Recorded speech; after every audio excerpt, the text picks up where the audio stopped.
sort of began an odyssey that has taken me around the world because it hurts to lose. Even when an election is stolen, it still hurts to lose. And my father told me,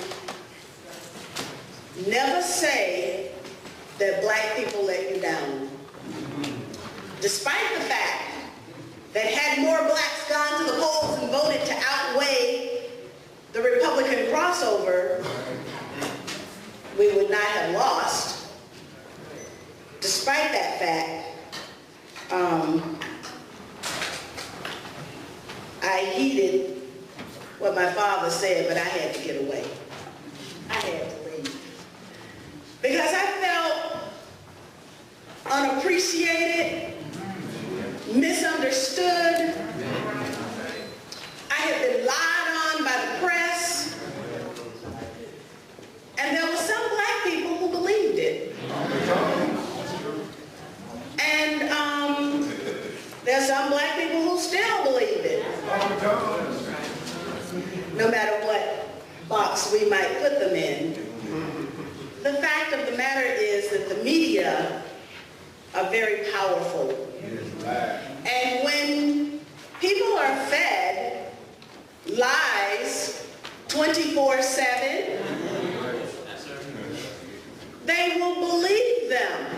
Even the strongest of us will believe what Wolf Blitzer says on CNN. Or what Hannity and maybe Combs used to on Fox. We might even believe Melissa Harris Perry.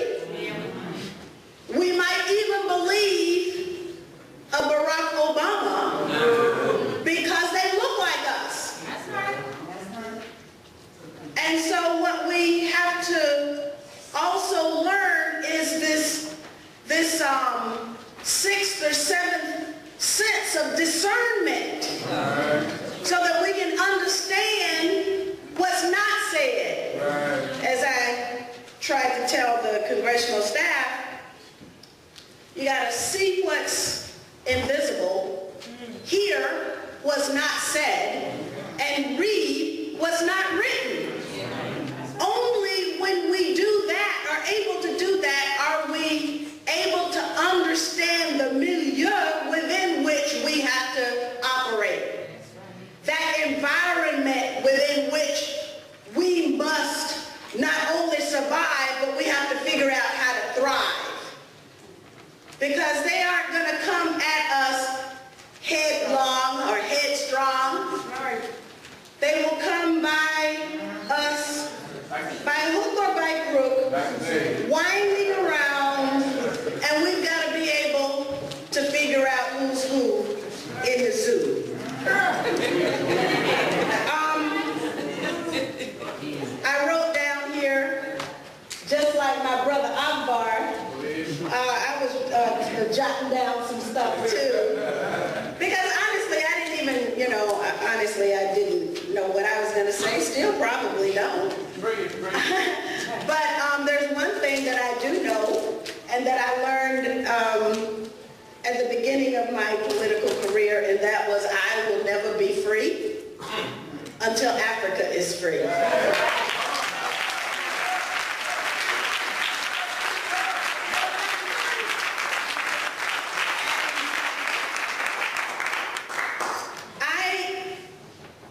Because of my time in Congress, I have had the opportunity to do a lot of traveling, like Brother Akbar, who I always love to listen to because, when there's wisdom in the room, we need to partake of that.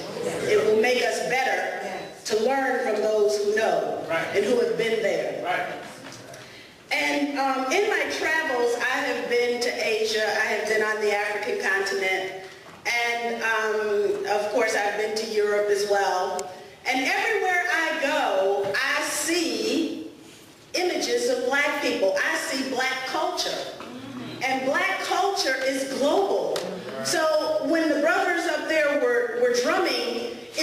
reminded me when I was in United Arab Emirates, and once a week they have a drumming thing is a part of their culture, just like on Sundays. Anywhere in the United States you can see black people drumming in the parks. Well, you can see black people in United Arab Emirates. Those are some of the richest black people on the planet, but you would never know that they were black. Okay. They look like the people in this room. That's right. Everybody in this room. And you've heard of Dubai. Right. Well, that's right. It's black people. And they do their drumming. In Libya, in North Africa, they do their drumming. That's right. And in Asia, I've been to Pakistan. And there are black people in Pakistan. They aren't recent arrivals. They were there in the beginning. In Pakistan, in Karachi. The African presence really is worldwide. And so when I don't even know how to say it, when we denigrate ourselves, when we run away from our blackness, what is it that we're running toward? White supremacy has done a job on our brains. Because we run away from who we are. We run away from our hair and our lips and our noses and our skin color because we want to adhere to something that is successful. I understand the psychology, but at what price has that success come? Genocide. The transatlantic slave trade. War crimes. Unthinkable war crimes. Come on now. And so is that really the culture that we want to run to? No. When we have such a rich, powerful, peaceful culture that we come from. And then there's the other thing. And this, the fact is that if you go around the world, well, 84% of it looks like us. I don't know if you understood what I said. That's right. 84% of the world looks like us. That's right. No matter where you go. That's right. You go to Pakistan. I say Pakistan because I've been to Pakistan too many times. And they look like us. You go to Saudi Arabia. Yes. And they look like us. You go to India. And they look like us. That's right. So now why do we consider ourselves and continue to think of ourselves as a minority? We are not a minority. And we're certainly not the minority in spirit.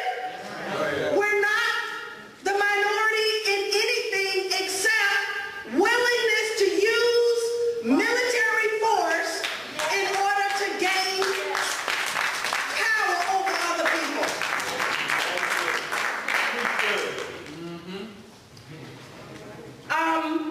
I was recently in Cape Town, South Africa, with the Bertrand Russell Tribunal on Palestine. I've been asked to serve on a lot of tribunals. I go to Malaysia regularly, where the people also look like us. And they have instituted a War Crimes Commission, where they found George W. Bush, Tony Blair, the cast of characters, guilty of war crimes. And I also serve on the Bertrand Russell Tribunal on Palestine, and we went to South Africa. This was just before the death threat that I got. And that was where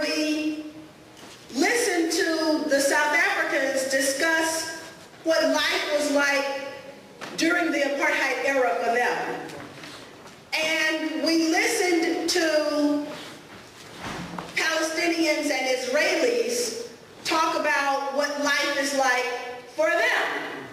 And it was at that meeting that the Bertrand Russell Tribunal on Palestine found that Israel practices apartheid.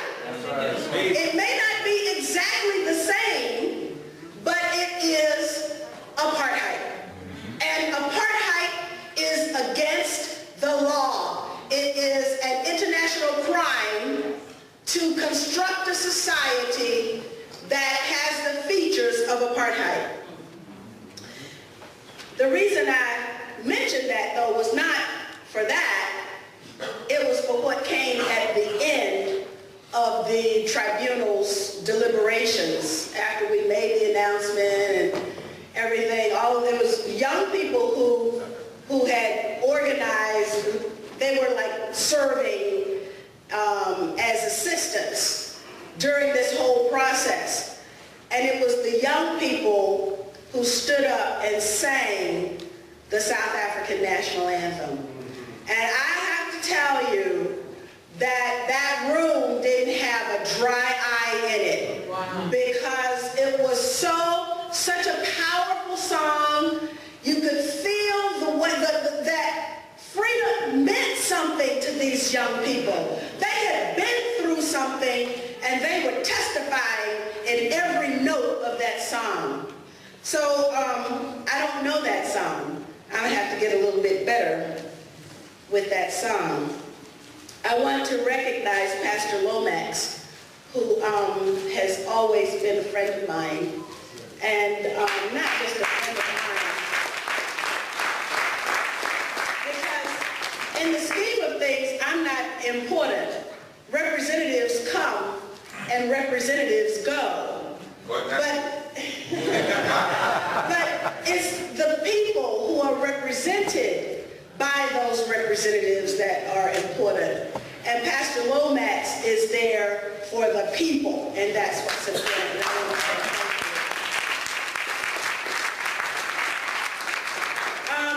And in the room, there's a gentleman who also helped me serve you, and his name is Ron Gilliam, and he was the district director at that time, and I'm sure you all know Ron because he's at every meeting. Ron, please at least just stand up.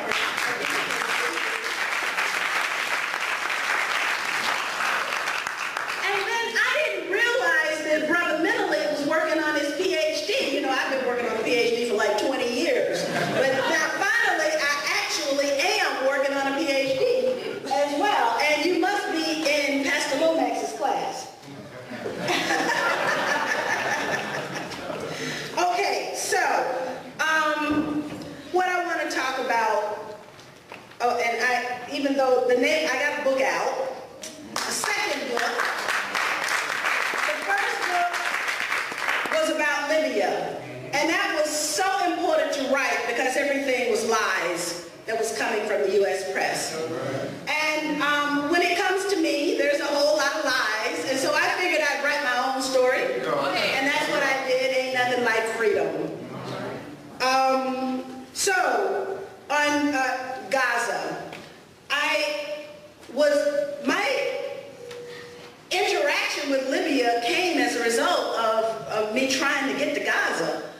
And the first time the boat was rammed by the Israelis in international waters, you all know about that. The CNN reporter who was on the boat actually was there not to tell the story, but to denigrate us who were trying to deliver medical supplies to Gaza at the time. And it was interesting listening to the CNN reporter argue with CNN headquarters because CNN headquarters wanted him to report that we were not in international waters, that we had threatened in our little pleasure yacht, that we had threatened a huge Israeli warship, and that we were the ones that were at fault, and he refused to do that, a real journalist. But that happened, and then 6 months later, I tried to get back into Gaza again, and that's when David mentioned that I was in prison, because now I've seen the inside of of the prison, not here in the U.S., but in Israel.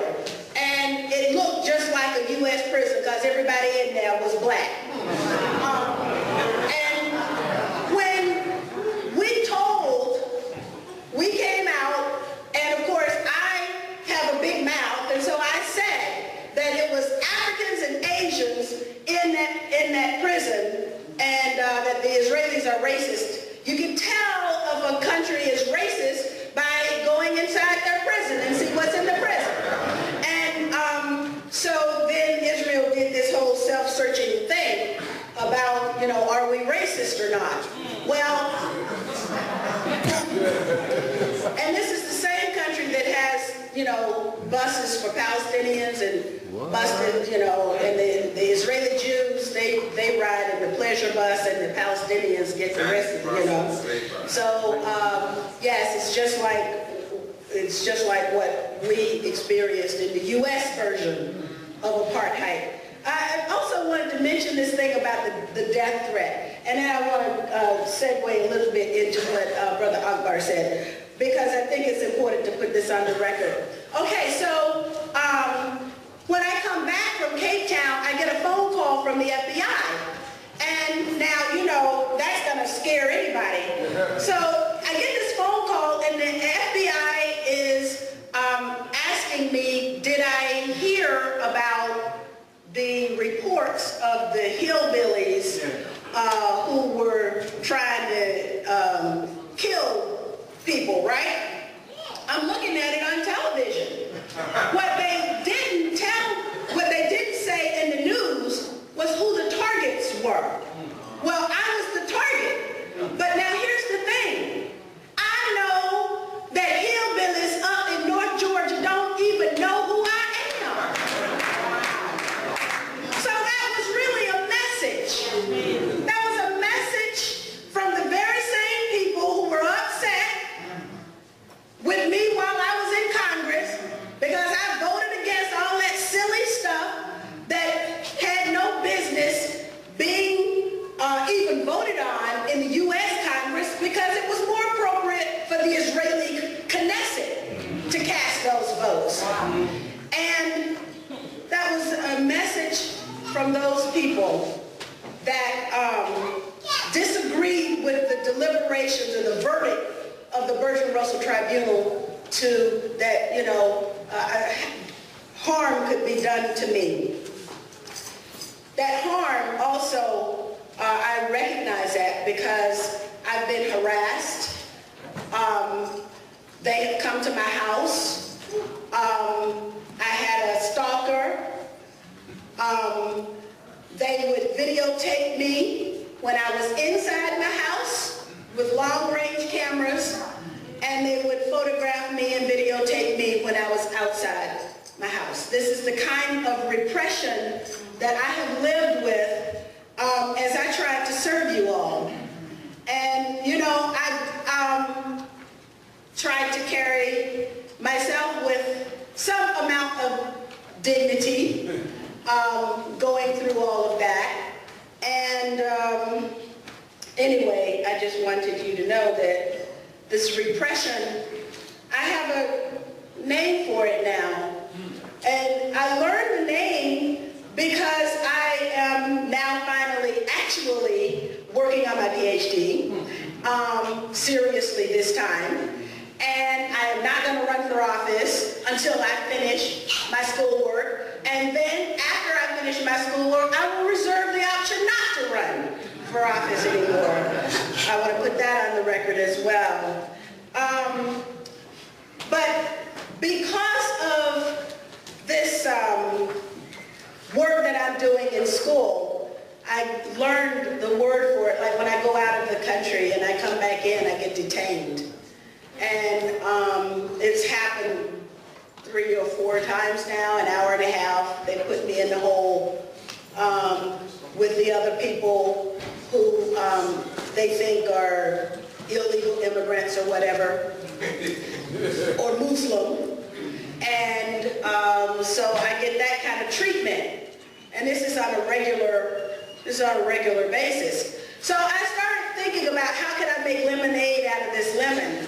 So I started to the Customs and Border Patrol people, and I would tell them, they look through my passport and see all these different countries, and I would tell them that I'm a peace activist. And I don't know why I'm getting this kind of harassment when all I want is peace. And the administration that you work for is warmongering. They're dropping bombs on the people that I want to go to and try and apologize for U.S. policy. And it worked, because the last time that I left the country, which was, where did I go last? Oh, I was in Venezuela, yeah, twice. And I didn't get detained. And it was marvelous. But can you imagine, every time you go out of the country, I have to have a support network ready so that if they don't hear from me in 30 minutes, then they know that I've been detained. That's what I have to go through. So anyway, with my schoolwork, you all know that I'm very interested in the counterintelligence program. So I've been able, through the school that I attend, which is Antioch University, they have allowed me the academic freedom to research the counterintelligence program, the church committee reports on intelligence activities inside the United States that at one point were illegal and un-American. They're still un-American, but now they're not illegal. And also to focus on my particular topic, which is targeted assassination. And it is that which if there's anything I'd like to say, as lawyers in Belgium try to reopen the Patrice Lumumba case and understand the role that Belgium played in the murder of Patrice Lumumba. We just had MI6 agents in London admit that Britain was involved in the murder of Patrice Lumumba. But the bottom line is that the very first executive order dealing with assassination was written by Dwight David Eisenhower, who authorized the murder of Patrice Lumumba. So when you look at our conditions today, we have to understand that there has been repression, what I feel is nothing compared to what Dr. Martin Luther King Jr. felt, what Malcolm X felt, what anybody, Fred Hampton, anybody who we look up to who really was trying to move this country in the direction, in the desired direction, has faced in terms of repression. The repression yesterday was real, and the repression today is still very real. The last thing that I could cite a whole bunch of statistics, but I won't because I don't have time. But the last thing that I want to say is the situation for us in the United States is deteriorating, and I don't think I really have to tell you that because we all know that. And there's a reason for that, and it's purposeful. It is not an accident. This is on purpose, and we have to understand that we are being targeted. And if targeted assassination is genocide, is not just the physical elimination, but it's the elimination in whole or in part. That's right. And it can be cultural genocide, it can be societal genocide, it can be institutional genocide. But what we are facing is a physical as well as a spiritual and an infrastructural challenge to our very existence, not just here in the United States, but also on the African continent. And then finally, I had this idea of the next paper that I want to write outside of school, because I can't write that. I'm going to end up doing my dissertation on Hugo Chavez, because I've been to Venezuela twice. And when I think about African Americans rising, most people in this room would think about us. I'm not thinking about us. I'm thinking about the black people in Latin America. African Americans rising. And to be honest, the language of challenge to imperialism is now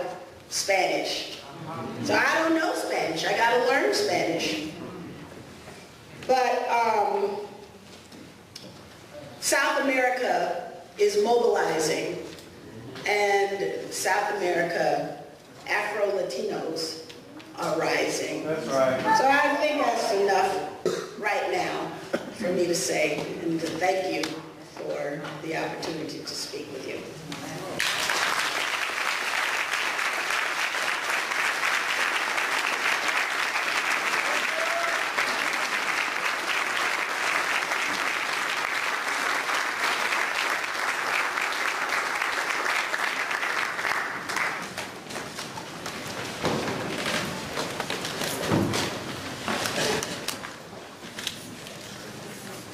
Let's give it up one more time for this beautiful Cynthia Mckinney.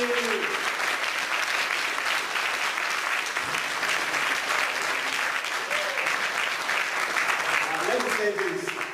If you lived 100 years ago, close to 100 years ago in the time of Harriet Tubman, and what she was doing for our people, the sacrifices and the tremendous sacrifices she did sacrifice for us, I'm sure some of you probably would have, taken it for granted. Years to come, we will look and see who is stepping in the shoes of that great warrior, that great African warrior, Harriet Tubman. And today, personally, I feel our dear sister is doing just that. But we don't need just one person. We do not need one person at a time. And part of my argument with Africa and our leadership is that if Africa is going to always come up with one leader at a time, every decade, every generation, if we're going to have just one person doing the advocacy for African unity, integration, and empowerment, we're not going to get there, because this enemy is going to get rid of us one after the other. Okay? We don't have too much time, but I think the work of nation building has to be done by all of us. All of us have to, chip in. If everybody gives a little bit of her time, his time, and the resources we have, and energy, I'm sure this work will become so easier for all of us, and we will see the unity and the progress of our unity. We're going to see it and realize it in our time. But if we're going to sit down and let other people do it, and just want to come and hear them, it's not going to help.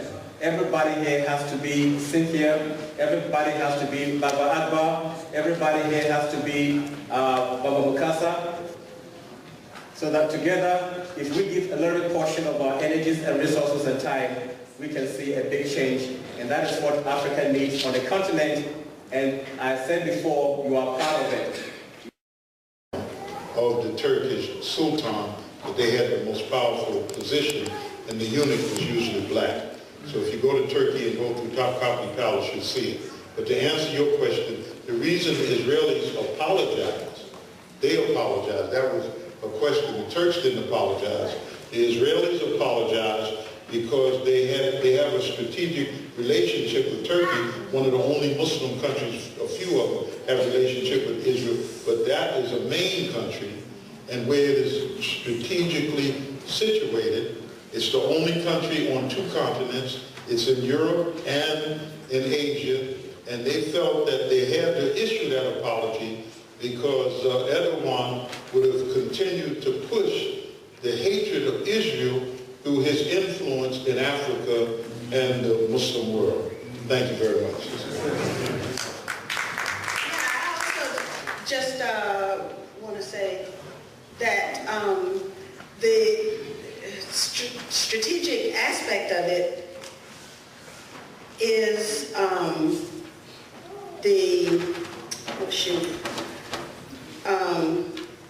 the government of Turkey allying with Israel when Israel's enemy is Syria, and Turkey helping to oust the Syrian government. So you've got a lot of politics going on in that particular region.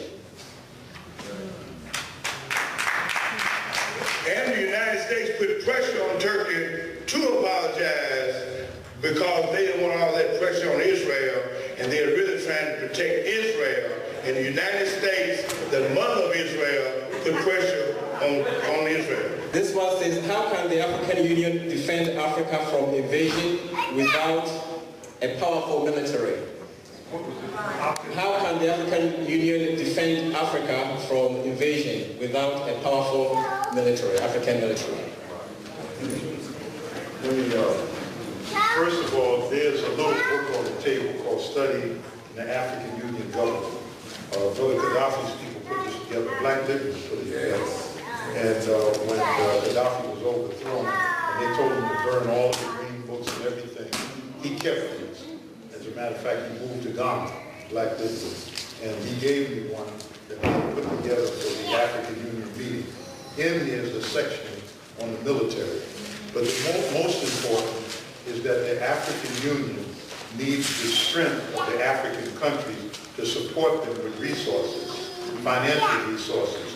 When Gaddafi was alive, it's the thing that he wanted to build an African Union army and keep the Europeans and Americans off the African continent. So without Gaddafi, in the absence of Gaddafi, those resources are not there, and Africa is in chaos right now because of the killing of Muammar Gaddafi and the weakening of the African Union as it stands right now. What's the name of the book again? It's called A Study in the African Union Government. It's on the book table. And also, the Kwame Nkrumah in 1957, Martin Luther King stood first. So Kwame Nkrumah was the first government to overturn the Europeans and run them out of Africa. And Martin Luther King left Montgomery when it stood by him. And Kwame Nkrumah, the individual, said, if Africa don't unite, they're going to come at us and destroy us one by one, and they're going to manipulate us to fight wars among ourselves. And by them, and every leader that becomes strong, the United States go and coup d'etat and assassinate them, like they did Gaddafi, along with 100,000 or 500,000 other people in Libya. And the leader we have strong today is Robert Mugabe, who put them white folks on boats to get the hell out of there and took the land back and gave it to the Africans. And the United States has been doing everything they could against Mugabe and against Zimbabwe, starving them to death with embargoes. So the only way we can survive is that we unite a United States of Africa, and 99% of the presidents in Africa ain't nothing but a bunch of punks and puppets of the United States. And the armies are pointing their guns at their own people, holding their people down for Europe and America. And that we need organization and armies inside of Africa to get rid of those puppets, and we fight and unite Africa ourselves. But only the people united will defeat imperialism, and imperialism won't stop until they are defeated. That's all. This is two different questions, but I'm going to put them together. And this is to our sister Cynthia. What do you think of Obama's policies? And then what exactly is a drone? What exactly is a drone? A drone is an unmanned aircraft that is equipped with cameras and increasingly missiles and bombs, and that is remotely operated. So you can have someone in Nevada operating a drone like a kid's PlayStation, and they are actually killing people on the other side when they release the bombs. And that's what we saw when we were in Libya. What do I think of U.S. policy? I think it's outrageous that we have a war criminal as a president, and that our president is one who hails from Africa and is bombing Africa. I was on the Skype with a friend of mine last night. He's in Somalia, and I asked him, Is the United States still bombing Somalia? As of last night, the answer was yes. As of last night, the answer is yes. Your tax dollars are going to kill people on the African continent. It's outrageous. Let me just add a little to the end of that question. When she mentioned Somalia, do yourself a service. Google Chevron in Somalia and boy, then you'll find out why the chaos since 1991 when C.R. Baldwin was overthrown, where this struggle over Somalia, because when Chevron found all of that oil, they capped it and they were saving it for a later date. And so this is the struggle and the chaos in Somalia. One other thing is that the Western nations have been raping Somalia. Even the fish in the water, they come out there and rape all the fish out of the water, and the Somalians stand on the shore of the fish and can't catch nothing, and they send in millions of pounds of fish different parts of the world. And my little sons in Somalia, they go out there on them boats with them guns and kidnap them and make them pay, and they call them pirates. We know who the real pirates are, don't we? And they're absolutely right. And we need more brothers with boats and guns to make them pay. And y'all need to get some boats and guns right here and make them pay. Do we think we need to start meeting in secret and stop publicizing our plans to improve our communities? And how do you suggest black people can separate their black community development hopes from American politics, so our wins are real wins and not just political populism? I'll try to answer some of that question. One, we need to get organized, and everybody in here who are not in the organization, part of the organization, then that's a criminal behavior. Each one of us needs to be meeting and reading and studying and preparing for what's coming. Dr. King went to his grave telling you we got some difficult days ahead. And you see, these people are committing genocide on us. 79% of children's dad has already been kidnapped. He's not in the house with them. This country is committing, as Cynthia said, genocide on us. And that we need to organize. It's not international. And the only reason you talk about what's going on in the Congo, Malcolm said you can't understand what's going on in Atlanta unless you understand what's going on in the Congo, South Africa, Angola, Mozambique, Somalia, and then you know why children are dying in Chicago. Because once you look at the world and look at these people, you'll see what you're dealing with. We're dealing with what Martin King called the international terrorists. And they're committing genocide on us. They got concentration camps open. Jails ain't nothing but the concentration camps. Matter of fact, they turn our communities into concentration camps. And anytime our children try to get organized, they call them gangs and come at them militarily. Matter of fact, the little children that are in the so-called gang, they don't want to know how to organize. They ain't an organization. And the only thing the government is scared of, one of the reasons that they were so scared of the Black Panther Party, because the Black Panther Party could appeal to all the gangs. Hey, we have all said Black Power. We have all talking about burning down America. We all have all talking about the crime that the white man in America is committing against black people. And we had them gangs ready to pick up guns and fight this government. That's why Jeff Ford, the leader of the Blackstone Rangers, is in prison today. Because he got money come from Gaddafi and started talking about black unity. They helped create these brothers and put drugs in our community and guns, as long as they shoot each other and robbing each other. But when they start going down to the bank, when they start going to where they keep the money, I was telling brothers the other day, if y'all think y'all bad and you a little gang, see that brick truck coming through here? Get it. Get it. Then you're a real gang.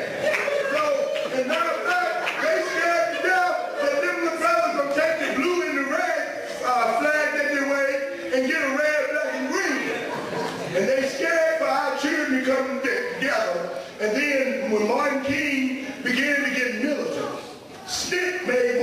more militant. Because we had every city on fire when Martin Luther King was living. He couldn't go nowhere without us throwing firearms and fighting. And Martin King began to get educated. And when he began to get educated, we pushed him to the wall. And when he began to get educated, Martin Luther King said, America is the greatest terrorist nation in the world. Martin Luther King was talking about going to Africa, South Africa, and helping our people. And when Martin Luther King began to get a worldview and sound like Marcus Garvey, the FBI said, we can't afford to have a black messiah like Marcus Garvey in this country. And that's when they made the decision to kill him. Thank you, Baba Mukasa. I just wanted to add something because that really is a very serious question. And I'm not studying targeted assassination for nothing. I'm studying it because it's one of the reasons why the black movement failed. And I just recently did a paper which allowed me to read the church committee reports. Not all of it because it's like tens of thousands of pages. But all of this information, I encourage you to go to your search engine and put in COINTELPRO. And if you don't read anything else, just read what the counterintelligence program did to target Dr. Martin Luther King Jr. And if you want to expand your reading a little bit more, then read what they did to the Black Panther Party. But now, with the church committee reports, which is available online, you will learn that the intelligence activities inside the United States by the FBI and illegally by the CIA, because the CIA is not supposed to operate inside the boundaries of the United States. They were there. And the CIA had university professors, had religious pastors, had journalists, every walk of life. In every walk of life, someone was on the CIA payroll. That's how pervasive the intelligence state was at the time of the writing of the church committee reports, which is 1970-something. Now imagine, you know that didn't happen, that didn't just stop. It has intensified today. One of the tactics that was used by the FBI in COINTELPRO was infiltration. And they did that because it worked. They were able to send black people for a few dollars into the black community and spy on the black community. Now we have a person in office today, in the sheriff's office, the highest law enforcement office in Fulton County, who was in charge of the ghetto, whatever that program was, in COINTELPRO. Now, anybody who voted for that guy is voting for someone who comes out of this background of sending black people into the black community to spy on us. We have a responsibility for citizenship, but we have a better responsibility, a higher responsibility to know what the heck we're doing when we go inside that voting booth. My little brother worked in the financial department, and we would go down there, and he always approached us as a nice guy, and we would go down there and ask him for some reefer, some herb, and he would always come up with something. And come to find out, he was working for the FBI, and the FBI would give him herb to give us, and he was right down there in the office with Martin Luther King, and after King died about 3-4 years later, the Atlanta Constitution printed his name in the newspaper. So they have brothers and sisters that go and spy on us and give the FBI information. Matter of fact, the brother went in Fred Hampton's house, and it was a COINTELPRO gave him all the layout of the house, what bed Fred Hampton was sleeping in, where he was, and that's when the FBI went in the house, the police went in the house, they knew exactly what room to go in to kill Fred Hampton. I have one more thing I'd like to say about this. And, you know, black people, we were all very angry about what happened after Hurricane Katrina. But unfortunately, we didn't do anything, you know. The churches, I want to say that we did help people, but in terms of the politics after, to rectify the situation, we didn't do very much. There was an organization called On Common Ground. It was founded by a former Black Panther Party member. The purpose of the organization was to recruit and invite young people to come to Louisiana, to the lower Ninth Ward, and rebuild some of those houses. The Black Panther Party member had a partner, a white partner, who joined him in the founding of his organization, On Common Ground. It later came out that his partner was an FBI informant. So this question that is posed is perhaps the most important question that will be asked here tonight by serious people who want to do serious organizing on behalf of a serious political agenda. The first thing you got to know is who you're talking to, who you're in the room with. One final question. I want to say that, the last point is that on April 7th, I was in Martin King's house. I used to go there and say, Martin, I need a suit to wear. I'm going somewhere tonight. And I was at this house, and I took a shower in his room. And after I got a suit, he gave me a suit, and I turned to Martin and said, Martin, they're getting ready to kill you. They're out to get you. I think I said it like that. Because Stokely had said it to me. Martin is trying, they're really out to get it. And then a whole lot of people were dying around us. And they were killing, they were attacking our house. I mean, machine gun war. And I told Martin, they're getting ready to kill you. They're out to get you. And the reason I remember it was February the 7th, because the very next day, February the 8th, students at South Carolina State went down to the bowling alley. And when they went to the bowling alley, where the white folks go, when they got back to the campus, the National Guard, the state troopers, the local police, and white people surrounded the school, and when they were coming out for dinner, they started shooting down in the school. They shot 6 to 8 children in the back, some of them 3 or 4 times, killed 4. And it was the Orangeburg Massacre. So I'm saying that a whole lot of crimes were committed against us, and they used all kind of agents, and they're aggressive. And right now, our children are dying faster now than then. And finally, I would like to say I ate lunch with Martin King the day they killed him. Wow. Wow. Wow. Give Baba some love. Give Baba some love. We all have a story. We have to really tell our story. That's the only way we're going to have a victory. We must be able to tell our story. Very plain. They say the Pan-Africanists who are extremists, they're going after.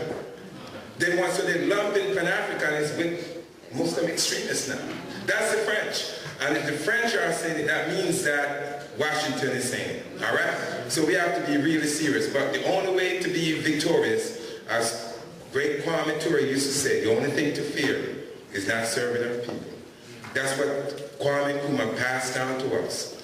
The only thing to fear is not serving our people. All right? So as long as we're serving our people, everything is good. Just, I'm serving my people. I'm serving my people. Shoot, I'm serving my people. I'm serious.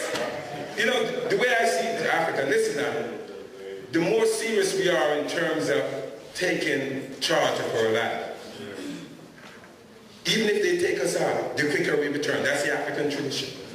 I'm serious. I am serious. If we're not ready to sacrifice, that means that we're just going to be slaves just walking around like zombies.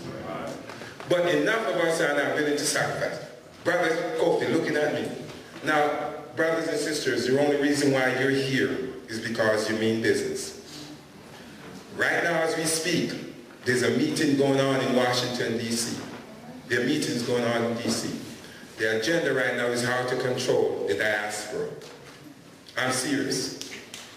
This is critical. The AU said in their constitution, we want the diaspora to help rebuild the continent. It's in their constitution. What happened now is that the State Department, the US government, is basically planning how do we stop the diaspora from helping who? Africa. They want to have control over the whole agenda. It's going on right now. As soon as WADA was created, the State Department created GATU, Global African Diaspora Union. And somebody made noise in DC and they pulled back on it. I'm serious that they are busy right now. The World Bank just had a meeting with some AU folks. The World Bank with Western Union, with the USAID and the State Department. And the major thing is how do we control this diaspora and all these skills, making sure these Pan-Africanists are not the ones who are going to take leadership over the what? The diaspora.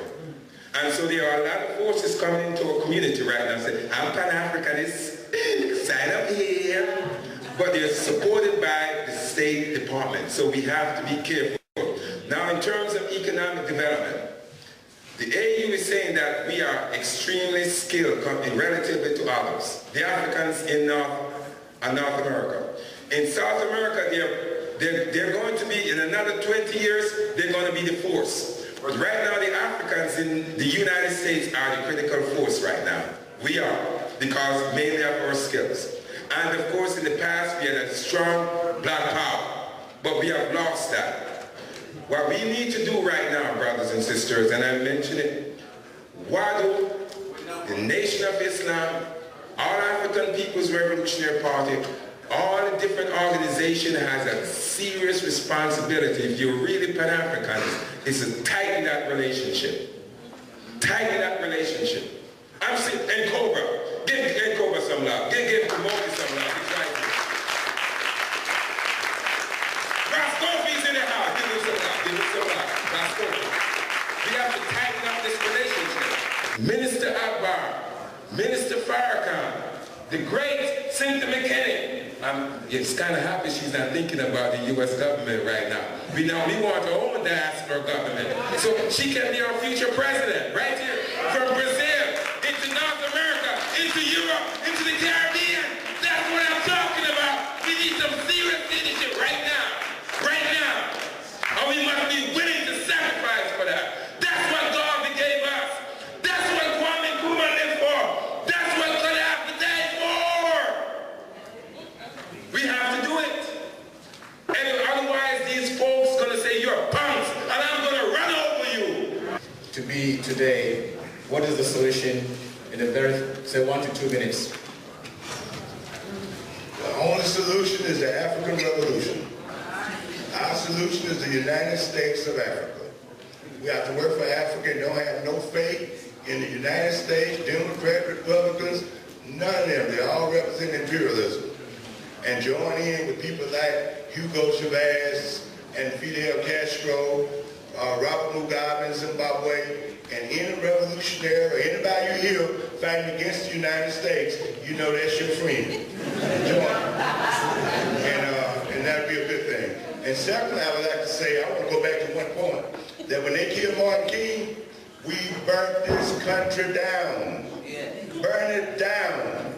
And the United States government killed over 10,000 black people the week Martin Luther King was murdered. So I'm saying, as Garvey, study Marcus Garvey, he was our greatest organizer.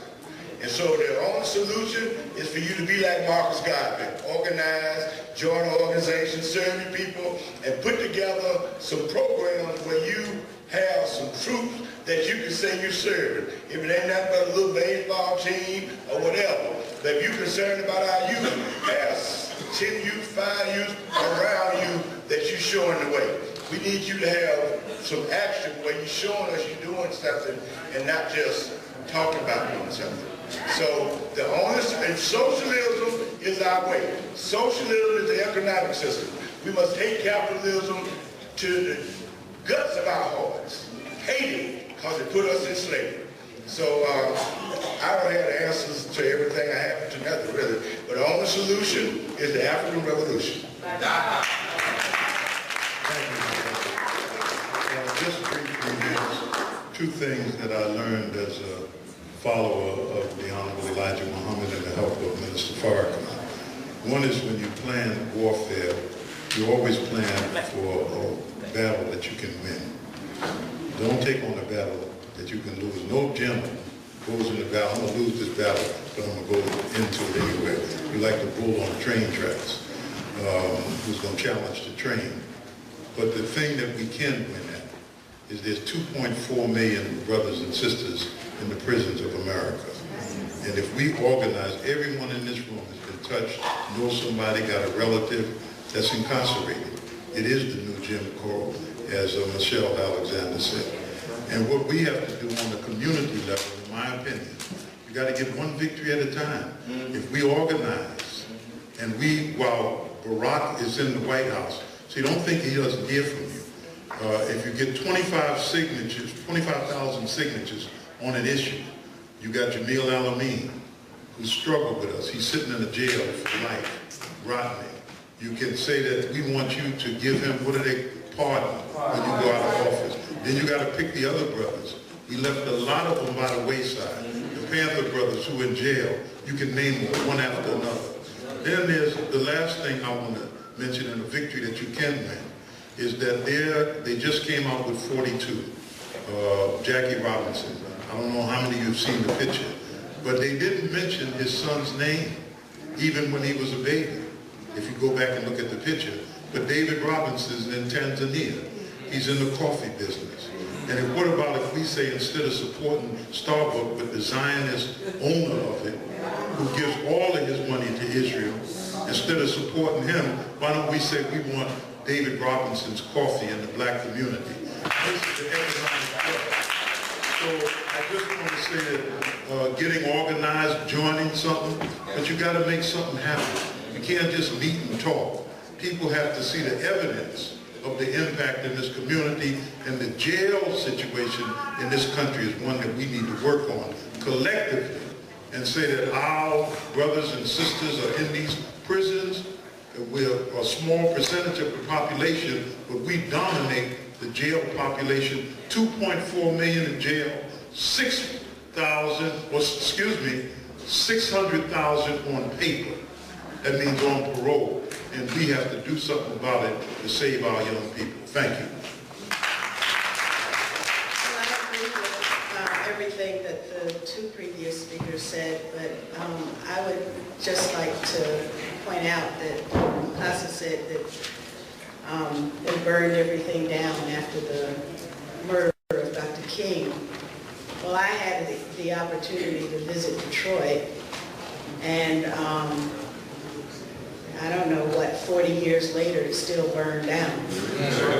You know, and you had black elected officials in Detroit, black majority on the city council, and black mayor. So clearly, the political power that was available to be used to uplift that community, it didn't happen for whatever reason. And if I go to Baltimore, in the 2008 presidential election, when I ran in the Green Party, it wasn't on the ballot here in Georgia, but I did travel around to the states where I was on the ballot, and I traveled to the black communities, and I have to say Baltimore, I'd never seen anything like Baltimore. It looked like a bomb had been dropped on Baltimore. So there's so much to be done. But I think Brother Akbar sort of put it where it needs to be. You won't even know to do anything if you're not conscious. If you're not aware that there's so much work that needs to be done, and there's so much power in our community, and I just don't understand why black people in the United States are not outraged at what's happening to them. The foreclosure situation is the largest transfer of wealth out of the black community since the transatlantic slave trade. That's right. I don't understand how you can sit by and allow your elected officials to vote to give money to the banks and to give money to the war machine and not to give money to people. I don't understand it. I worked hard to get rid of transportation of pipe right here in DeKalb County. And I got so much money for MARTA with the purpose of putting a light rail system down to, eventually it was going to go to, at first it was supposed to go to Georgia Perimeter College, Panthersville. And then after they built Stonecrest by robbing South DeKalb Mall, then out to Stonecrest. And then that transportation tax that they wanted the additional SPLOST. Thank goodness you voted no on it. But there's money sitting there that I got that was taken for the Beltway, and then they put the rail line down last. Now, one of the ideas that I was working on, well, I was working on a lot of things, but in terms of the criminal injustice system, we serve on juries. Now, there's some huge criminals between 1600 Pennsylvania Avenue and Wall Street. There's some huge criminals. And they haven't seen one day of jail time. Not even an indictment. Suppose we adopted the idea of jury nullification. And said, we're not going to send a little boy out who was driving on a suspended license, or he, didn't stop fully, or he was stopped because he's a black kid or a Latino, and we're just not going to send him to prison anymore until there's some justice on the other side of the spectrum. We were creative enough to come up with a way to resist. No matter what it is, we must resist. Every day I wake up and I say, what can I do to throw a monkey wrench in this system? That's what I do. That's my job now. That's my profession. So if we think with the idea of resistance and actually do something to resist, I think we can at least move a little bit forward. We have a long way to go.